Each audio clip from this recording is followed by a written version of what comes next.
এবারে জাকসু নির্বাচন নিয়ে জানবো বিস্তারিত। সহকর্মী রায়ান বেনামিন আমাদের সাথে যুক্ত হচ্ছেন।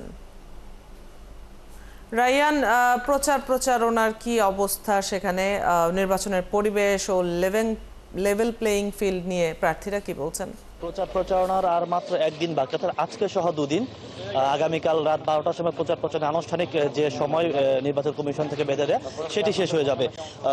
বিশ্ববিদ্যালয় এখন প্রত্যেকটা চত্বর এবং প্রত্যেকটা ফ্যাকাল্টির সামনে কিন্তু প্রার্থীরা ভোট চাইছেন, তারা ভিড় করছেন, ভোটারদের দাঁড়ে দাঁড়ে দেওয়ার চেষ্টা করছেন। তাদের যে নির্বাচনী ইশতেহার আছে সেগুলো নিয়ে তারা প্রার্থীদের কাছে কথা বলার চেষ্টা করছেন। আমি যদি এখানে একজন প্রার্থীর সাথে কথা বলতে চাই, নির্বাচনের পরিবেশ আসলে কেমন দেখছেন যদি একটু আমাদের বলেন।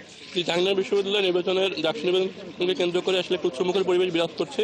তবে কয়েকটা সংখ্যার জায়গাও আমরা দেখছি, বিশেষ করে বিভিন্ন উপরোক্তের মাধ্যমে শিক্ষার্থীদের ম্যানিপুলেট করার চেষ্টা করছে, যা আসলে নির্বাচনের যে লেভেল প্লেইং ফিল্ড সেই ফিল্ডকে বাধাগ্রস্ত করছে। আমরা নির্বাচন কমিশনের কাছে আহ্বান জানাতে চাই যে একজন শিক্ষার্থী সেন্ট্রাল প্যানেল নির্বাচন করার ক্ষেত্রে যে 7,000 টাকা খরচ করতে পারবে, অনেকে দেখা যাচ্ছে তার মানে একদিনে 7,000 টাকা খরচ করতে পারতে বেশি খরচ করছে। তো এই অর্থের উৎসগুলো আসলে নির্বাচন কমিশন খতিয়ে দেখবে বলে মনে করছি।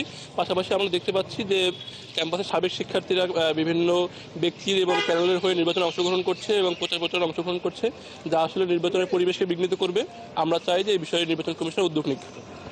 শুনছিলেন যে নির্বাচনের যে পরিবেশ, সেই পরিবেশ নিয়ে কিন্তু তারা উদ্বেগ প্রকাশ করছেন। গতকালকে বাকশাসের পক্ষ থেকে উদ্বেগ প্রকাশ করা হয়েছে লেভেল প্লেইং ফিল্ডের যে বিষয়টি, সেই বিষয়টি নিয়ে তারা বারবার নির্বাচন কমিশনের কাছে এর আগে আবেদন জানিয়েছেন। তাদের যে অভিযোগ, নির্বাচন কমিশন পুরোপুরি আসলে এক্ষেত্রে ব্যর্থ। তো এখনো পর্যন্ত তারা বলছেন যে 2-3 দিন সময় আছে, তারা আশা করছেন যে নির্বাচন কমিশন সুষ্ঠুভাবে একটি সুন্দর নির্বাচন 33 বছর পর জাহাঙ্গীরনগর বিশ্ববিদ্যালয় উপহার দেবে। এই ছিল জাহাঙ্গীরনগর থেকে আমার কাছে সবশেষ তথ্য। রায়ান, আপনি আছেন সেখানে, এখনো পর্যন্ত প্রচারণা চলছে, আপনি খবর রাখছেন, নিশ্চয়ই আমরা পরবর্তী সংবাদেও যুক্ত হব।